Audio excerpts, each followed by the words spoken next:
Hey, welcome to Mike on Mics. Yes, Tech Talk, the segment 2. Welcome to Soundcheck Music Center in Grass Valley, California. Welcome to Mike on Mics. This is our Tech Talk series, and we are talking about vocal chains. Get ready to gear up and get smart. Soundcheck Music Center presents Tech Talk. Tech Talk. A workshop dedicated to get the basics to musicians all over the universe. Held once a month at Soundcheck Music Center in Grass Valley off Highway 49 and Brunswick on Maltman Drive. Come by. Admission is free. And now, here's your host, Mike Eaton.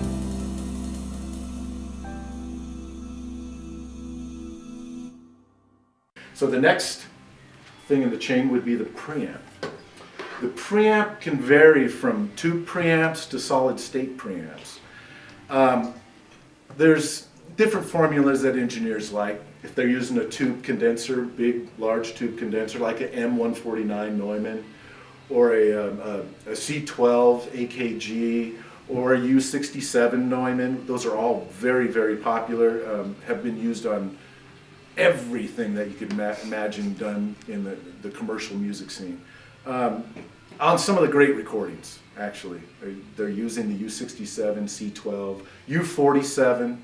But if you can't afford those ones, what can you do to improve your sound? Well, you go to the preamp. The preamp is going to give you your second thing in the chain to improve your tone. You want to make sure if you have a mic that's sensitivity, you got to turn it up a lot to get it going. You want to have a preamp that can handle that much gain. A lot of preamps that you might get on the market that are in the prosumer range, maybe up to $300 or $400, you're probably going to get 60 to 65 dB of gain.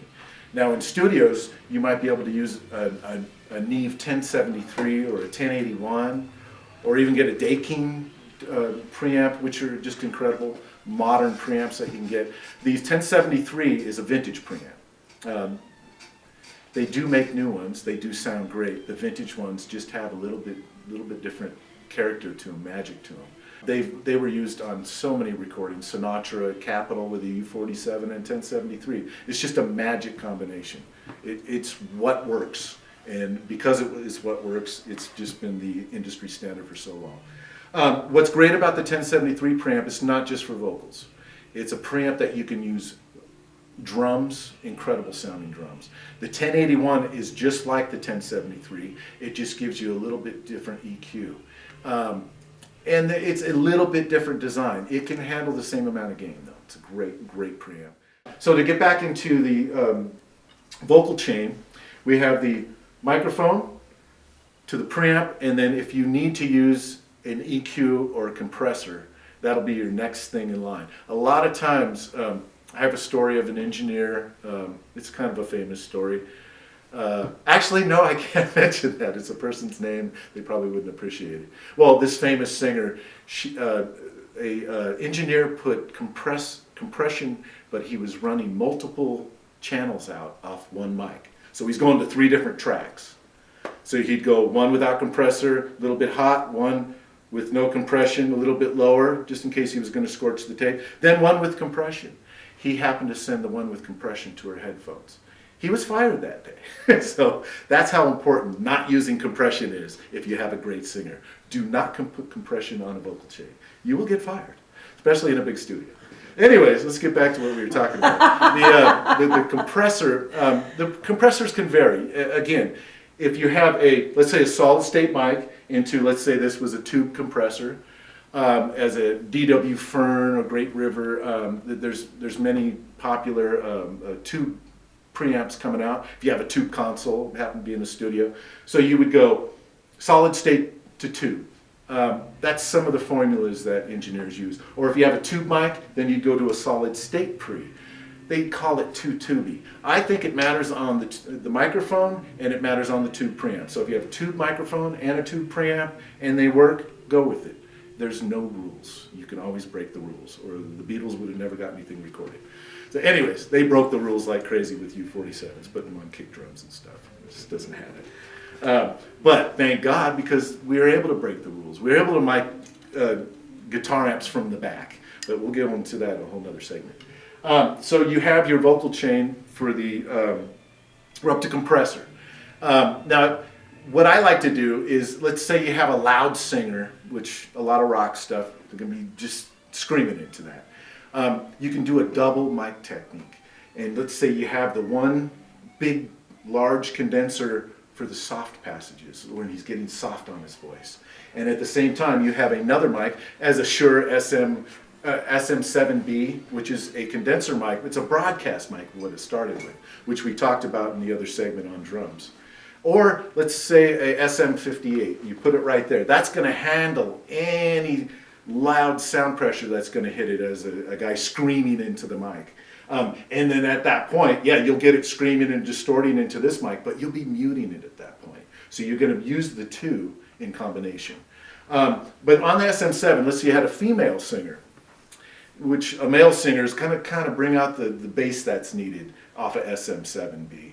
But if you have a female singer and she doesn't have all that bass in her voice, you probably want to kick up the low mid, which it's a great inexpensive mic to use. You can use it in the studio, use it for recording, use it live. The SM7 just gives you a big sound as opposed to a 58, a little bit smaller sound. So to get back to SM7, you'd pump up the low mids on a female vocal just to bring it up a little bit, just give it a little bit more depth to it. And then maybe the high mids to getting into the highs, bring that down a little bit. You said you wanted to bring up the low mids, bring down the highs. Yes, bring down the highs. This was my main thing I was after, because we do open individuals. mics. Right. So we run across a lot of artists that have, females mostly, that have that very wispy sound, and I have a very hard time bringing those girls up. So tell me how I do that. Great technique on an EQ. You can find it with the EQ. What you do is you can boost the EQ. Well, actually, you could cut the EQ all the way down, and then if you have a parametric EQ, which most consoles will have a high mid parametric, maybe a semi-parametric, but if you have a parametric, you can pick the frequencies, do a really narrow, it's called Q, and that's your point of how wide a frequency you're going to boost on your EQ. So once you do that, bring it really tight, tight as it'll go, and just kind of go through the frequencies, and when you hear that offending frequency, notch it, well actually, boost it, run it through, you hear the frequency pop up, drop it down. And you've only notched that one frequency, it's not going to affect their sound. So but it's going to, that offending, like certain mics have that bump in the high mids that just are annoying on certain vocals. So Mike, help us out with like a PA. I know that your frequencies, I understand what you're saying, but on a PA, we don't really see frequencies. We have a high and a medium and a low. On an actual, on a regular, just a regular old PA, buddy. A regular old PA. Give me something that I can work with there. Yeah, a lot of times, if the microphone and the singer aren't, if you're limited on your equipment, yes, sir. You want to switch the mic. You want to try a different mic. Let's say it was a 58. Put a 57 on. See what it does. It's different mid-range character. So can we still apply what you were saying about the mids and bring those mids up a little bit? Because you have low, mid, and high on a PA. Yes, you want to bring, if you have, well, a lot of even the smaller PAs, consumer PAs that you use at little small clubs, they'll have that high and low mid a lot of times, which is great. And all of them, you have to have it almost. And that low mid, you just have to work with it and just bring it up just a tiny bit if it's needed for her, if it's a weak vocal. But she has the highs that are just scorching it. Then you go up to the high mid, just bring that down a little bit. And always bring your highs down a little bit. That's where you can get ringing, you can get all kinds of fun stuff when you're playing live. And will that add to our feedback? Because we've had problems with that, Mike. Well, feedback is a lot of times to do with the engineer and his graphic EQ. Now, good engineers will have a graphic EQ going to the speakers. And what that does is they can tune the PA and the band to the room.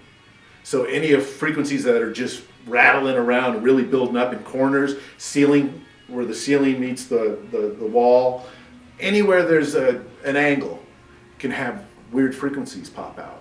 In the bass frequencies, low mids, even highs, you can get a ringing, a reverb, a reflection. The graphic EQ is the engineer's friend. He can just go through and a lot of times they can hear the frequency and go, oh, that's 8K. because they'll develop your ears over time. So if that 8K, which is a lot to do with sibilance in vocals, 7, 8K, you got to really be careful with that frequency. And a lot of times the frequency range on those EQs, you'll get 10K for your highs, which is okay, 12K. And you just kind of just bring them down a little bit. And then bring them up to, you have to have the band playing though, because with everything playing, it's going to cause more reflections to happen. So you kind of have to do it when they're playing. That helps a lot. Any other questions? No, thank you. That live helps a sound? lot. Thanks, Mike. Yeah, live sound is, you have to adapt to each band. Having at least a graphic EQ. A lot of engineers, they'll use parametric EQs off the PA going to the speaker power amp, just for the fact that they know how to notch them out and they're nice parametric EQs. And if it's fully parametric, you can get it on all four bands, which is great. That's more like a recording console, professional mixing console, like a Midas console. There's another one. But yeah, that would help a lot. Compressors, no, not so much. De-essers, yeah, that can help with the sibilance if you have a de-esser. A lot of times gating the drums can help, just for the fact that if you're not gating, all this extra stuff's coming through the PA, rattling drum set because he didn't tighten up all his, this is just a piece of junk set. Yeah, gates are great. Even for recording, gates are great. You can, and using gates, you got to be really careful though. I know I'm going off on a tangent here, but it has to do with vocals too. Not so much vocal mics. So the gate, you want to bring it up to the point where the drum's coming through. Let's say a snare, and he's slamming the snare, and nothing else. So right when that snare hits, the gate cuts off. So you have to find, in using gates, which we'll actually go into using gates and compressors. That could be an hour right there in a segment. But just to go over it really quick, gates will cut out all the noise. It will make it dead sounding, like a noise reduction unit, just nothing, until that thing hits, and it just pops out. But you got to be careful because you don't want it to sound like swishing gated reverb sound, which you can get into. Or if you do it too much, it will cut off too much of the girth of a snare. And snares are really one of the offending things on a gate. That's what you want to use a gate on. Snares can cause ringing problems. A drummer that doesn't know how to tune it, you don't want to have it ringing even longer than it should. You can cut it off with a gate a little bit more. Toms are great because toms only come through, boom, cut the gate off. Boom, cut the gate off. Can't touch it on the overheads though. You don't want to cut your cymbals off. But everything else, cymbals don't touch, drums, gate them if you have problems. Which will tighten up the sound on stage. If you're actually in a bad room, gates are your best friend. You gotta have them. Okay, so moving on. We're going to talk about let me move this around so it's not in the way. We're going to talk about guitar miking. And with guitar miking, there's a few different techniques. One technique, take my glasses off now, is called XY. And what you're doing in XY, which we talked about before on the drum segment with the overheads, you can do the same thing as you did with drums. You can do XY or you could do space pair. Luckily, on a guitar, you could even do one mic, which a lot of great recordings were done with a 58 on the guitar, which is amazing. Or even a 57. I wouldn't suggest it. These microphones are really sensitive. These are small condensers. These are Eaton amplification. So once you get this set up, what I like to do is have the artist or whoever you're recording, or if you're recording yourself, get a friend and have them help you out. And stand right in front of you at the height of the guitar. You want them to be comfortable. You want them to be all warmed up. I mean, if you're recording yourself, you want to be warmed up. But you want them to listen right where the guitar is and move back and forth. And find the sweet spot. Where's the sweet spot on that guitar? Well, a lot of times, it's amazing, but there was a hole in the guitar, huh? And you put that mic right in front of it, it sounds great. Well, a lot of times it does sound great, but you can get bass buildup, so you have to be careful. It matters on the guitar too. This is a Martin, so it has really nice balance to it in the bass and the highs. So we set it up here. And I like to go, and it matters on the room. It matters on how many players are in the room with you. It matters on, we talked about gobos. I'm sure you checked out the gobos after we talked about it. It matters on the separation you want. If you're in a dead room, you could probably be a little bit lower on the mic and just a little bit closer. It matters on how loud you're playing. Now if you're hitting it, got that rhythm going on, and it's hitting the mics a little bit hard, but you're liking the tone of it. So what you want to do is you probably want to bring the mics down a little bit. But if not, you can just back them up a little bit. And if you back up a little bit, it's going to get more of the guitar. And what's going to happen is the stereo pattern on the XY is going to actually get a little bit tighter, because both mics are picking up the same section. Rather than if you're closer, that mic's more getting hit over here, and this one's kind of hitting over here. So if you back it up, it's hitting, this whole area is getting filled up. So you're going to get a little bit more, less finger picking tone. Let's say you're doing the chords. Being back a little bit probably sound pretty good. Now if you're doing finger picking, you probably want to get it a little bit closer, because you're not strumming the guitar, you're actually picking the guitar. So it's a lot quieter. So if you, let's say you're doing a famous song like, which I think we get in trouble for playing that, right? Okay. Okay, well, we'll do this one. You're doing like a little finger picking thing, or even if you're doing just a, you want to get in on that guitar. You want to get close, because you're going to lose something. If you're back too far, it's just going to sound wimpy, washy. You're going to lose the depth, the bass, the highs. Now another way of miking the guitar, other than XY, one thing you have to worry about when anytime you're doing spaced pair, how the microphone set really matters. Like with a drum set, which I missed last time, but what I like to do, the center of the snare is the center of the universe on the drum set. So with a spaced pair, you want to measure up so you're even. So you have the same spot, that snare, right to the middle of that snare. You can get a measuring tape out. Check it out. Get it set so you don't get phase. So you don't get any time disturbance.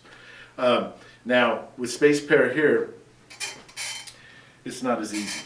Just for the fact that when you set this up, you want to be picking a certain area of the guitar that's going to add to the other mic too. And when you blend them together, it sounds beautiful. A lot of times one mic might sound a little bit bassy, but then once you bring in the other mic, ooh, that bass is great, and maybe you only have to roll off a little bit of the lows on the bass.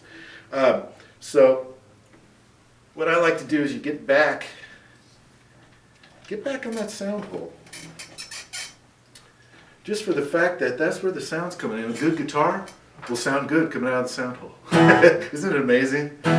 Okay, and then you have this one picking up the neck, which you would think, well, there's no noise coming off the neck. Well, yes, there is. And it's a lot of highs.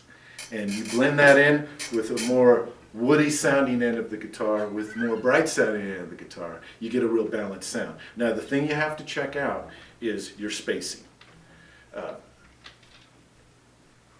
And having these exactly the same, so you don't run into phase problems. But if you do run into phase problems, you can check your phase as you go. And let's say that it's just not quite working, you need to go over more, and you bring it over more. And you can actually aim it in a little bit. See, spaced pair is more finding a sweet spot. And with this guitar, I've actually used this setup right here, and it actually sounded great. I did have a little phase, but I used it, and I was able to use it, and it didn't bother me. I EQ'd it a certain way, and it was a thin guitar part that I needed. And that's another thing, thin, or what I like to do is, it's all about spacing. The space between here. If you want it in your face, hearing all those notes, rocking guitar, and you're still strumming, fine. You're gonna have to make sure you use the right mic. You might need a dynamic if you're playing really, really, really hard. But let's say you can use these. You need to set your gain just right, so you have the self noise, the room sound is just right, and you're getting the tone you want out of your guitar. But for something that you want to be thin background, maybe like a rhythm in the back, not a lot of bass, then you can back it up a little bit. But you have to experiment with the phase. Phase can swirly. So you've heard of phaser pedal. I think every musician's probably heard of phaser pedal, so I don't have to explain what a phase is. But that's what's happening. It's phasing the frequencies. Frequencies are overlapping because of where they are. It's like a comb filter. I'm going into a lot of stuff, but you can check all that stuff out. Comb filter. Yes. So Mike, when you're doing that, would you listen to each mic by itself and then together, or would I just listen to them together? Always. Always check it, because what you want to do is you want to see what you're getting out of that mic. You want to set the gain just right for that mic. And then you want to bring up the other mic and then see what you're getting out of that mic without this mic on. Mute this mic, bring this one up. See what you get. We know that the one pointing input towards set. our neck is going to be more highs, and the one pointing Right. towards our belly is going to be more lows. Right, exactly. Okay. And a lot of times it's getting the correct level between noise of a preamp and the recording medium you're going to. If you're going to tape or if you're going to digital, there's different things, different ways that you can, different levels that you can use. Like I was saying earlier with tape, tape's way more forgiving. You hit it hard sometimes, it's just right, and just magic happens. Digital, there's no magic other than you better hit it right and not go over zero, because you'll get the digital and it's not nice here and there. So what's our pocket on digital? Because I know a lot of people that I know are working with Digital Studio. So are you talking like I say high. minus 10 dB to 0 dB? Well, I say as high as you can get without any peaks going over zero.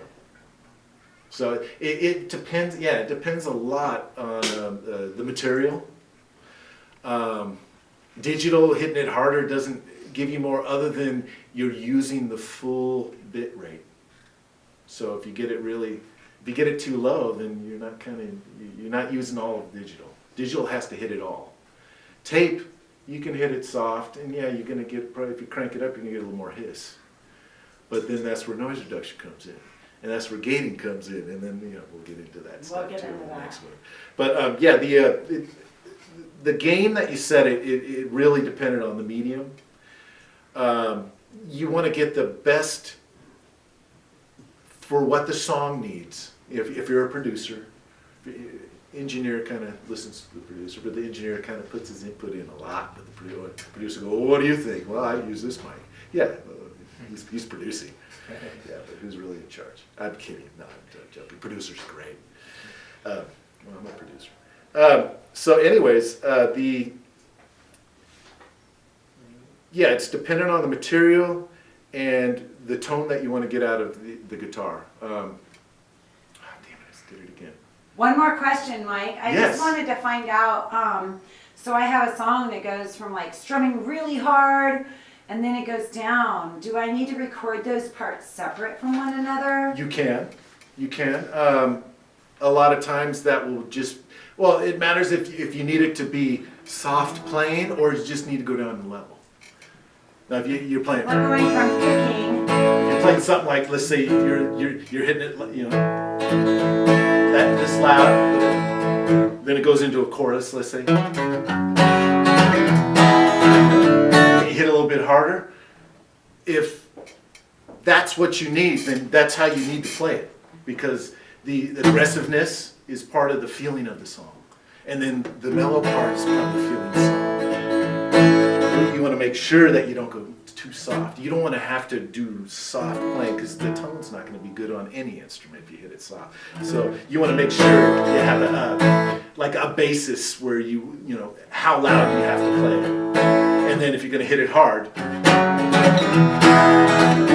So when you go to record that, you got it, like you said, do I record it in two separate parts? You can, or you can record it the same. It's just adjusting the gain for the loud part. Play the loud part. Engineer set the gain. Okay, there's the gain. There's your loudest playing you're ever going to do, right? Okay, good. And they'll always go a little bit down because once it starts playing, the guy's like playing twice as hard as he was just playing right there. So that always happens in the studio. But yeah, that's to answer your question. Yeah, you can go either way. Now that there's Pro Tools, I mean, you could do 200 tracks. So you could piece together probably my whole strumming you could cut up. Probably put it in Beat Detector. Anyways, a lot of people use that on drums. So yeah, that's the miking.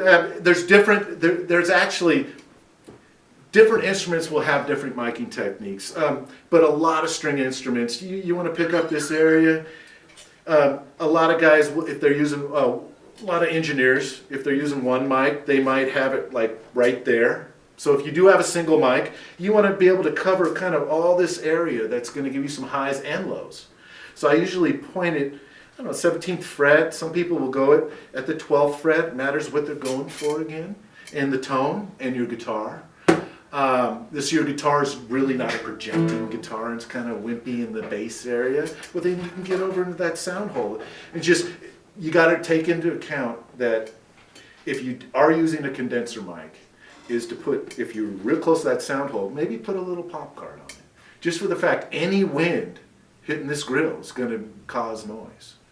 So you want to be careful getting in too close and not having protection on it.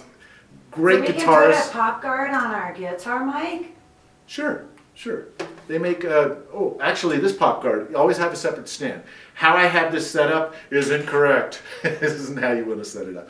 But we have a little room constraint here. I usually will set this up on a separate mic stand, which you'll bolt right to a separate mic stand and put it right next to this and coming out. Just for the fact if they bump this, if a singer bumps it, or if a guitarist, is down here and bumps the pop guard, you're going to pick it up in the microphone every single time.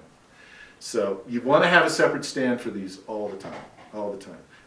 Because no matter what, I don't care if you try to, I don't know who's in front of this mic. They're going to either bump it or sing loud, and it's going to just vibrate a little bit if they hit a loud note, and it's going to rattle right down this thing, right up into the beautiful, sensitive microphone. This is the SOS article I like to bring up. It's the 20 tips on recording vocals. SOS stands for soundonsound.com. It's an engineering magazine. It has a lot to do with the pro audio and recording industry. SOS put out an article a while back. It's 20 tips on recording vocals. And it has a lot to do with home recording, and there's a lot of DIY tips. So I suggest checking out soundonsound.com. Great website. And the person who wrote this article, Paul White, just a fabulous engineer, wealth of information. It's something to definitely check out. And my name is Mike Eaton, and this is Tech Talk and Mike on Mics.